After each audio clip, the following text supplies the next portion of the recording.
Asociación entre variables categóricas a través de tablas cruzadas. Este video tutorial se desarrollará en dos sesiones. En la primera sesión veremos los temas 1, 2 y 3. Y el contenido consiste en tema 1, tablas de 2×2 y la convención epidemiológica. Tema 2, tablas cruzadas según el tipo de estudio. Tema 3, cálculo del tamaño del efecto. Tema 4, pruebas inferenciales de asociación entre variables. Y tema 5, tablas de K×2. Para poder hacer el desarrollo de este video tutorial, aquí tengo una plantilla en Excel donde se desarrollarán los diferentes ejercicios y se va a responder a las preguntas que se muestran en pantalla. Bueno, la convención epidemiológica nos indica cómo se debería de hacer una tabla de contingencia. Cuál va a ser la variable que va a ir en las filas y cuál va a ser la variable que va a ir en las columnas. Según la convención epidemiológica, la variable independiente, que se conoce como factor de riesgo, debería de ir en las filas y la variable de respuesta en las columnas. La variable de respuesta también se conoce como variable dependiente. Y en epidemiología le podemos llamar un daño en salud o un efecto benéfico para la salud. Aquí tenemos un pequeño ejemplo en el cual se está evaluando cuál es el resultado de un cuestionario conocido como índice predictor de asma, que puede resultar positivo o negativo, y se está evaluando su asociación con un posible factor de riesgo, el cual es que en la casa de estas personas de quienes se está realizando esta evaluación del índice predictor de asma a sus niños, se cocine o no con leña. Tenemos aquí diferentes tipos de estudios y estos son estudios de tipo analítico. Dentro de estos estudios, el más sencillo es el que se conoce como transversal analítico. Luego tenemos el estudio de casos y controles, que es un poco más complejo, y el que aportará mayor evidencia es el estudio de cohortes. Por un lado tenemos las mediciones de frecuencia propios de estos estudios y por otro lado tenemos las mediciones del tamaño del efecto. Volviendo a nuestra convención epidemiológica, establecemos que en las filas va a estar el factor de riesgo. Por ejemplo, cuando hablamos de que en la casa donde vive un niño que presenta síntomas de asma, se cocina sí o no con leña. Y en las columnas vamos a tener el resultado de la prueba realizada, que esto sería el resultado es positivo o el resultado es negativo. Y la convención epidemiológica nos dice de que vamos a situar estas variables y sus categorías de la siguiente manera, o es la forma deseable de situarlas. Veamos primero estas letras que están acá, tienen un orden A, B, C y D y corresponden a 4 casillas de una tabla de 2×2. Esta se conoce como una tabla de 2×2 porque tenemos 2 filas que serían cocina o no con leña y 2 columnas que corresponden a un resultado positivo o negativo del índice predictor de asma. Volviendo a las letras y a la forma en la que se debe configurar la tabla, es deseable que la celda identificada como A corresponda a las personas que tienen supuestamente el mayor riesgo de presentar el daño en salud y que presenten de hecho el daño en salud. Esa es la combinación que iría en la celda A. En la celda D irían aquellas personas que tienen una menor probabilidad de presentar el evento de interés y que de hecho no lo presenten. De esta forma vamos a configurar el resto de celdas. Esto es lo mismo que decir, el factor de riesgo está presente y cuando tenemos el daño en salud que estamos buscando, ahí vamos a identificar la celda A. Y bueno, veamos que en un estudio transversal analítico, que es el primero, el que presenta menor evidencia, lo que se va a evaluar es una medida de la frecuencia de la enfermedad. Específicamente se conoce como la prevalencia. Y la prevalencia es determinar que la enfermedad está presente y no importa si es una enfermedad nueva o una enfermedad que se adquirió en el pasado. Luego tenemos que la medida de frecuencia para los estudios de casos y controles, que son los que le siguen en fuerza de evidencia, en esos no se va a evaluar la prevalencia de la enfermedad, se va a evaluar la prevalencia de la exposición a un factor de interés, porque estos estudios parten de comparar un grupo de personas que ya están enfermas con un grupo de personas que están sanas. No podemos entonces determinar cuál es la frecuencia de la enfermedad, porque de hecho tomamos un número determinado de personas enfermas y un número determinado de personas sanas. Lo que vamos a observar en esos estudios es qué porcentaje o cuál es la prevalencia de personas que presentaban el factor de interés en ambos grupos de comparación. Luego tenemos que la variable de la medida de frecuencia en un estudio de cohortes se conoce como la incidencia de la enfermedad. Y se llama incidencia porque en un estudio de cohortes se le da seguimiento a una persona que no tiene la enfermedad al inicio del estudio y podría desarrollar o no la enfermedad. Si la desarrolla, es una enfermedad incidente y esto es una enfermedad nueva.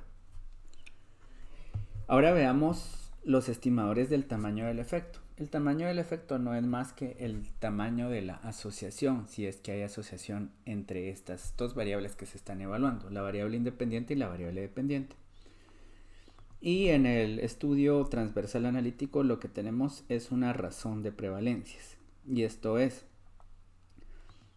las personas que están expuestas al factor de riesgo y que tienen la enfermedad dividido dentro de la suma de las celdas A y B.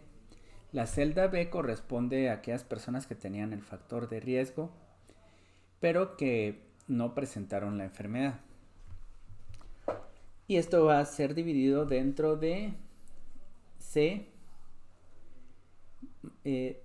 dividido la suma de C más D.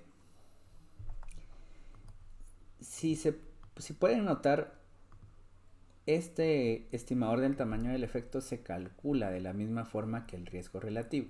Antes de ver el riesgo relativo vamos a ver el odds ratio.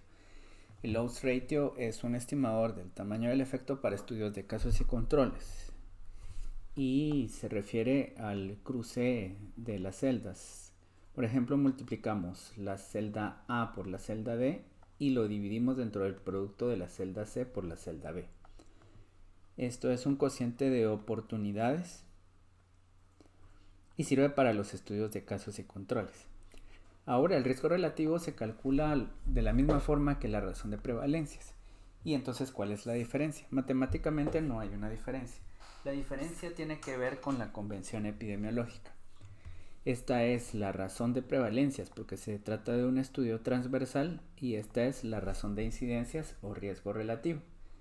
Como recordamos, en el estudio de cohortes se le debe dar seguimiento a un grupo de personas.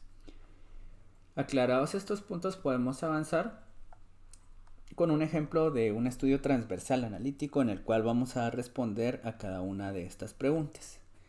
En este estudio transversal analítico, la variable independiente es la presencia de Demodex, un ácaro que habita en la piel, y la variable dependiente va a ser tener o no acné vulgar. Se quiere evaluar entonces si hay asociación entre estas variables. Recordando un poco de los aspectos de un estudio transversal analítico, es aquel estudio en el cual se evalúa al mismo tiempo el posible factor de riesgo y la variable de respuesta. En este tipo de estudios, a diferencia de los estudios de casos y controles y los estudios de cohortes, tenemos que este bien podría ser el factor de riesgo si es que encontramos alguna asociación, pero no podemos concluir que es un factor de riesgo porque estamos evaluando al mismo tiempo la posible variable dependiente y la posible variable independiente. Vamos a hablar entonces de asociación estadística si encontramos asociación entre estas variables. Puede ser que la persona tenga acné antes de haber presentado Demodex, o puede ser que la persona primeramente presentó Demodex y después desarrolló el acné. No lo sabemos porque este es un estudio transversal, es un estudio en el cual evaluamos ambas variables a la vez y no estamos dando seguimiento. Por lo tanto, tiene ciertas limitaciones y esa es una de las razones por las cuales al inicio de este video tutorial dijimos que es el estudio que presenta una menor evidencia. Bueno, dicho esto, vamos a ver aquí esta tabla de 2x2 en la cual ubicamos las frecuencias que se han obtenido en este estudio. Existen 10 personas que tienen Demodex contabilizado como moderado o grave y que presentan acné vulgar. 23 que tienen Demodex negativo o leve que presentan también acné vulgar. Y aquí tenemos el resto de las frecuencias. Lo importante de estos estudios es que vamos a calcular para los estudios transversales analíticos estos porcentajes por filas. Y esto es algo muy importante. ¿Y por qué se calcularán por filas? Se van a calcular por filas porque lo que queremos saber es de las personas que tienen Demodex moderado o grave, qué porcentaje de ellas tienen acné vulgar. En este caso el porcentaje de filas se obtiene primeramente sumando estas dos celdas, 10 más 4, 14. 10 dividido dentro de 14 nos da 71.4% y 4 dividido 14, 28.6. En la siguiente fila, si nos hacemos la pregunta, ¿qué porcentaje de las personas que presentan acné negativo, Demodex negativo o leve presentan acné vulgar? Esto es un 44%. Eso quiere decir que hay una diferencia de 71.4%, que es la prevalencia de acné en el grupo que presenta Demodex moderado o grave, menos 44.2%, que es el porcentaje de las personas que presentan acné vulgar, dado que tienen Demodex negativo o leve. Es una diferencia porcentual del 27%. Podríamos decir entonces, por simple estadística descriptiva, que estas personas que tienen Demodex moderado o grave presentan un mayor porcentaje o una mayor prevalencia de acné vulgar, o posiblemente una mayor probabilidad de presentar acné vulgar. Entonces respondemos a estas preguntas. ¿Cuál es la prevalencia de acné vulgar en quienes tienen Demodex moderado o grave? 71.4%. ¿Cuál es la prevalencia de acné vulgar en quienes tienen Demodex negativo o leve? Esto es 44.2%.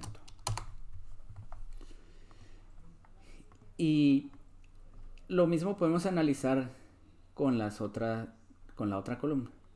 ¿Qué porcentaje de las personas que tienen Demodex moderado o grave no tienen acné vulgar? Un 28%. Esto es menos que las personas que no tienen acné vulgar, dado que tienen Demodex negativo o leve, que corresponde al 55.8%.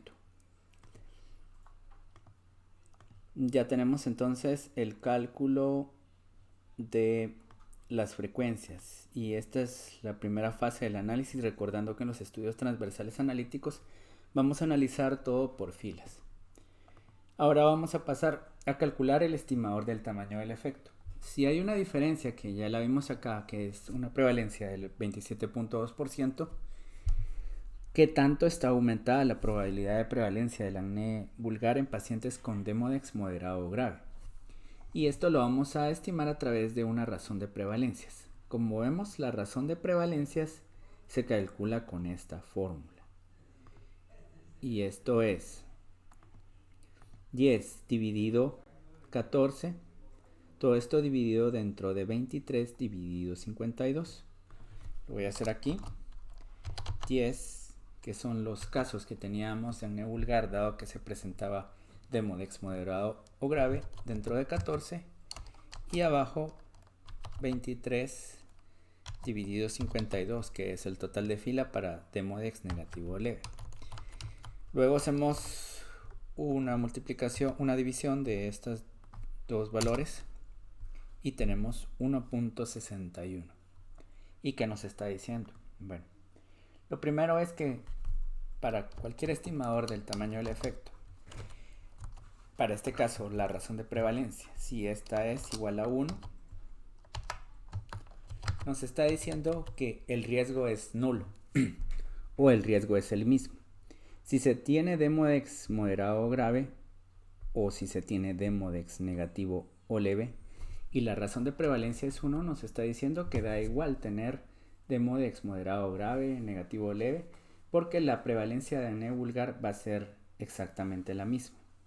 Entonces una razón de prevalencia de 1 nos está diciendo que las variables no están asociadas y que el riesgo es el mismo en ambas categorías. Una razón de prevalencia mayor a 1 nos va a decir de que el riesgo está aumentado cuando tenemos el factor que estamos evaluando. Eso nos dice entonces en este caso que nuestra razón de prevalencia es 1.61, que el riesgo de presentar acné vulgar está aumentado dado que se tiene Demodex moderado o grave.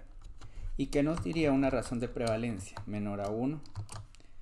Esa nos diría que el riesgo está disminuido. No es este el caso, pero nos diría, si obtuviéramos un valor menor a 1, que el riesgo de acné vulgar está disminuido dado que se tiene Demodex moderado o grave. Vamos a utilizar esta interpretación porque tenemos aquí un 1.61. Cuando las personas tienen Demodex moderado o grave, la probabilidad de presentar acné vulgar está aumentada en comparación a las personas que tienen Demodex negativo o leve. ¿Y qué tanto está aumentada? Como dice la pregunta. Si tenemos 1.61 a 1.61 le vamos a restar un 1 y esto nos va a dar 0.61. Esto es igual a decir 61%. 1 se le resta porque 1 es tener el mismo riesgo, como puede verse acá. Si nuestra razón de prevalencia es 1, el riesgo es el mismo. Entonces le restamos lógicamente un 1 y tenemos lo siguiente. La probabilidad de presentar acné vulgar en las personas que tienen Demodex moderado o grave está aumentada en un 61%. Ya tenemos aquí todos los elementos para poder interpretar una tabla de forma descriptiva. No estamos utilizando ninguna prueba inferencial como un chi cuadrado o el cálculo de intervalos de confianza. Entonces tenemos aquí todas las herramientas para hacer la interpretación descriptiva de un estudio transversal analítico. Ahora veamos el estudio de casos y controles. En el estudio de casos y controles, los porcentajes que nos van a interesar van a estar calculados por columnas, porque lo que vamos a evaluar es la prevalencia de la exposición. Por eso aquí estos totales marginales que he calculado han sido la suma de los valores de cada columna. 57 más 54 y 81 más 166. Y entonces, ¿cómo se interpreta esto? A través de estas preguntas. ¿Cuál es la prevalencia de bajo peso de la gestante en los casos? Este estudio es acerca de parto prematuro. sí o no, y lo estamos asociando con una variable independiente que sería que la madre de estos niños tengan bajo peso cuando realizaron su primera consulta prenatal. El factor de riesgo es tener bajo peso y el daño en salud es presentar un parto prematuro. Por eso esta va a ser nuestra celda A. Y bueno, entonces vemos que la primera pregunta es: ¿cuál es la prevalencia de bajo peso en la gestante, de la gestante en los casos? Esto corresponde a 57 de 111, esto es 51.4. La prevalencia de bajo peso en la gestante en los casos es de 51.4%. ¿Y con qué vamos a comparar esto? Lo vamos a comparar con la prevalencia de bajo peso en el grupo de controles. En el grupo de controles tenemos que la prevalencia de bajo peso en la madre es de 32.8%. Al igual que en el estudio anterior, aquí vamos a hacer la comparación entre estos dos porcentajes y llegamos a la conclusión que hay un mayor riesgo acá, pero el riesgo es de presentar el factor de riesgo. ¿Sí? Entonces aquí está. Las personas con parto prematuro, los niños que tuvieron parto prematuro, si vemos el historial de bajo peso en sus madres, vemos que del 111 niños con bajo peso, el 51.4% tenían madres con bajo peso en la consulta prenatal. Y de los niños que tuvieron peso normal, vemos que el 32.8% de esos niños tenían madres que presentaron bajo peso en la consulta prenatal. Para poder hacer la estimación del tamaño del efecto, debemos de hacer A por D dividido B por C. Y esto va a ser entonces 57 por 166 dividido 54 por 81. Es un odds ratio de 2.16. Si recordamos esta interpretación que tenemos acá, solo que ahora la vamos a utilizar con el odds ratio. La interpretación sigue las mismas reglas. Si el odds ratio es mayor a 1, el riesgo de la enfermedad que se está evaluando está aumentada en el grupo que se espera que tenga mayor riesgo. Bueno, esto traducido es: las mujeres con bajo peso durante la consulta prenatal tienen mayor riesgo de presentar un parto prematuro que las mujeres que tenían un peso normal en la consulta prenatal. ¿Y cómo vamos a interpretar este odds ratio? En el estudio transversal analítico aprendimos a interpretar un estimador del tamaño del efecto cuando este no llegaba a 2. O sea, todo lo que sea 1.61, 1.85, 1.23, 1.99, todo eso se va a interpretar de la forma que vimos. A este valor se le resta el 1 y lo que sobra es el riesgo aumentado en ese grupo expuesto. Pero cuando el odds ratio es igual a 2 o mayor de 2, la interpretación, aunque es similar a esa, pues tiene otras reglas. Aquí le vamos a restar a este 2.16 siempre la unidad, y eso es lo que tiene en común, pero la interpretación es un poco diferente. Aquí vamos a decir que las mujeres que tienen bajo peso durante la consulta prenatal tienen 1.16 veces mayor riesgo de presentar un parto prematuro. 1.16 veces mayor riesgo de presentar un parto prematuro en comparación a las mujeres que tienen un peso normal en la consulta prenatal. Y aquí era 61% de mayor riesgo, de mayor probabilidad de acné vulgar, dado que se tiene Demodex moderado o grave. Y la interpretación, si bien es diferente, la podemos hacer parecida a la anterior. Podemos decir que una mujer que tiene bajo peso durante la consulta prenatal tiene 116% mayor probabilidad, mayor riesgo de presentar un parto prematuro.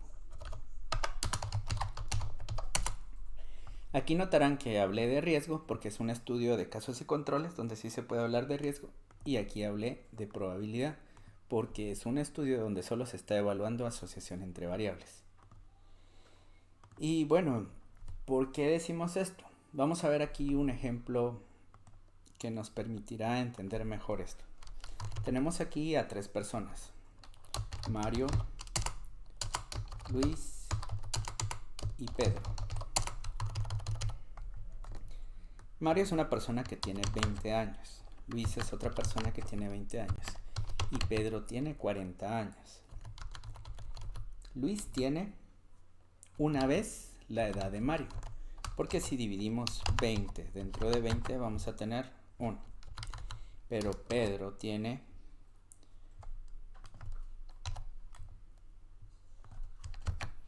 dos veces la edad de Mario. Una vez la edad. Luis tiene una vez la edad de Mario. Y Pedro tiene 2 veces la edad de Mario. ¿Sí? ¿Cuántas veces tiene Mario?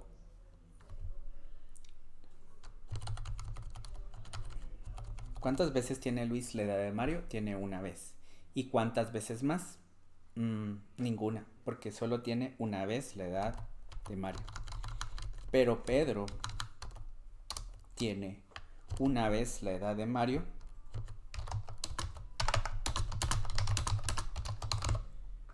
y una vez más la edad de Mario, porque tiene 2 veces la edad de Mario. Es por eso que para las interpretaciones es correcto siempre restarle ese 1 cuando estamos hablando la cantidad de veces más que se presenta el riesgo. Nosotros también podríamos decir lo siguiente: una mujer que tiene bajo peso cuando se realiza su primera consulta prenatal tiene 2.16 veces el riesgo de presentar un parto prematuro en comparación a las personas que tienen un estado nutricional normal. 2.16 veces ese mismo riesgo, o 1.16 veces mayor riesgo. Vamos a distinguir siempre esta diferencia de presentar los resultados con este ejemplo tan sencillo. Ahora veremos el estudio de cohortes. En el estudio de cohortes se parte de la idea de que hay personas que se les ha hecho una prueba clínica, prueba de laboratorio para saber que no tienen la enfermedad o el evento de salud, y se les da seguimiento. De manera que si tienen en algún momento esa enfermedad, va a ser un evento nuevo. Aquí puse un ejemplo que sí o sí se va a entender. Las personas estaban vivas al principio del seguimiento y podrían o no morir. Y este es un estudio donde se está evaluando a personas que tienen shock séptico o sepsis, ingresan a una unidad de cuidados intensivos y se evalúa si presentan trombocitopenia al ingreso. Esta va a ser nuestra variable independiente. Y el evento que vamos a evaluar como evento de desenlace va a ser el que presenten o no muerte. Entonces se le sigue por cierto tiempo y se ve cuántos fallecieron y cuántos no. De este total de personas, que en total son 29, las personas que tenían trombocitopenia al ingreso, de esas fallecieron durante el seguimiento 9, que corresponde al 75%. Como el cálculo del riesgo relativo es igual al de la razón de prevalencias, entonces aquí vamos a hablar de porcentajes de filas. La interpretación va a ser entonces por las filas y sus porcentajes. De las personas que no tenían trombocitopenia al ingreso, solo falleció el 29%. Aquí ya vemos entonces una diferencia en las incidencias del evento de interés, o la mortalidad o la letalidad, dado que todos tienen el mismo diagnóstico. Entonces el riesgo relativo, al igual que la razón de prevalencia, se va a calcular a través de esto dividido su suma, o lo podemos calcular directamente a través de estos porcentajes, porque los porcentajes se obtuvieron dividiendo esto dentro del total de fila. Entonces 75%, para hacerlo más rápido, dividido 29.4, esto nos da un riesgo relativo de 2.55. Seguimos utilizando las mismas reglas de interpretación y vamos a responder a las preguntas. ¿Cuál es la incidencia de muerte o letalidad en el grupo expuesto? El grupo expuesto es el que tiene mayor riesgo, en este caso los que tenían trombocitopenia al ingreso. El riesgo es del 75%, el riesgo de este grupo, o la incidencia de mortalidad. Y en el grupo no expuesto, esa incidencia es de 29.4. ¿Qué tanto está aumentado? Bueno, aquí tenemos un 2.55. Le vamos a restar a este valor un 1 para saber qué tanto está aumentado el riesgo. Y como es un estudio de incidencia, un estudio de cohorte, seguimos hablando ya no de probabilidad, sino que de riesgo. Y entonces aquí tenemos un valor que es igual a 1.55. Entonces, ¿qué tanto está aumentado el riesgo de letalidad en los pacientes con trombocitopenia al ingreso? 1.55 veces está aumentado el riesgo. Bien, hemos analizado entonces las estrategias para calcular los estimadores del tamaño del efecto en cada uno de estos diseños de estudio. En la siguiente sesión vamos a evaluar las pruebas inferenciales y las tablas de K por N.